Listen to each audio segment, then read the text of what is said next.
Supreme court के आदेश के बाद यहाँ पर चुनाव हो रहे हैं और जो माहौल है वो अलायंस के पक्ष में है।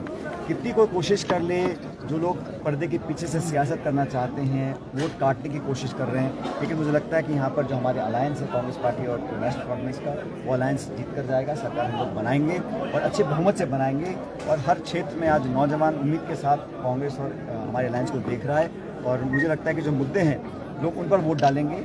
जो प्रोपेगेंडा किया जाता है, लोगों को बहकाने की कोशिश की जाती है, उस सबसे परे हटकर लोग विकास को, डेवलपमेंट को और एक अच्छी सरकार को चाहेंगे। इसलिए मुझे लगता है हम अच्छा चुनाव जीतेंगे। सर, बीजेपी की कैंपेन को आप किस तरह से देख रहे हैं? जम्मू कश्मीर में आपने अपनी स्पीच में भी जिक्र किया। बीजेपी के पास कैंपेन के लिए कुछ नहीं है। 10 साल से आपकी केंद्र की सरकार है, आपके गवर्नर साहब यहाँ पर थे, आपने यहाँ पर कितना विकास हुआ नहीं हुआ, सिर्फ लोगों को बांटने का स्टेटहुड जो यहाँ के जम्मू कश्मीर के लोगों का था, उसको बिना वजह आप लोगों ने छीना और सारे पावर्स लेकर दिल्ली में आप लोग गए। हम लोग चाहते हैं सबको बराबर का मौका मिले। हमारे कॉन्स्टिट्यूशन में सबको बराबर की हिस्सेदारी का एक अधिकार दिया है, वो छीनने का काम केंद्र की सरकार ने किया है। तो लोग जवाब चाहेंगे और सबको कर पढ़ के देख लिया, सरकार हमारी बनेगी और बहुमत के साथ। सर, मैनिफेस्टो पर बार बार बीजेपी सवाल उठाती है, नेशनल कॉन्फ्रेंस और कांग्रेस के मैनिफेस्टो पर खासकर क्या कहेंगे? जो बार बार हमारी पार्टी का जो मैनिफेस्टो गारंटीज है वो सबके सामने है। हम तो रोजगार की, डेवलपमेंट की, विकास की, लोगों को मौका देने की, महिलाओं को, गरीबों को, किसानों को, नौजवानों को मौका देने की बात करते हैं।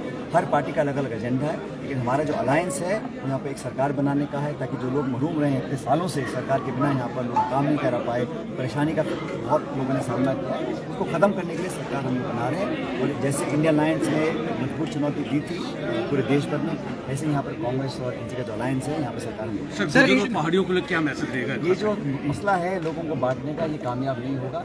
सब बराबर के नागरिक हैं, सबको अधिकार है, सबको मिलकर साथ रखकर आगे करना है। लेकिन ये जो बंटवारे की राजनीति है इसको लोग सीधे से खारिज। सर, वक्फ बोर्ड की तरमीम के लिए बीजेपी कह रही है, आपकी सरकार आएगी तो इसके बारे में आपका क्या है? बीजेपी सिर्फ जुमले देने का काम करती है और वो बिल पार्लियामेंट में लेकर आए थे, उसको वापस करना पड़ा।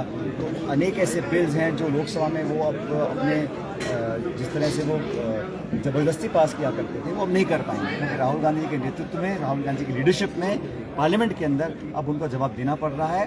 और इसीलिए वो बार बार राहुल गांधी को टारगेट भी कर रहे हैं। जिस जबान का इस्तेमाल किया गया, केंद्र के मंत्री बोलते हैं कि उनको आतंकवादी बोलते हैं, किस अधिकार से बोलते हैं? उनको माफ़ी मांगनी पड़ेगी भारत की सरकार को और बीजेपी को। एक शिवसेना के विधायक राहुल गांधी जी की जीप काट करके 11 लाख रुपए का एक गोली लगाते हैं। क्या नेताओं ने उनको बर्खास्त किया?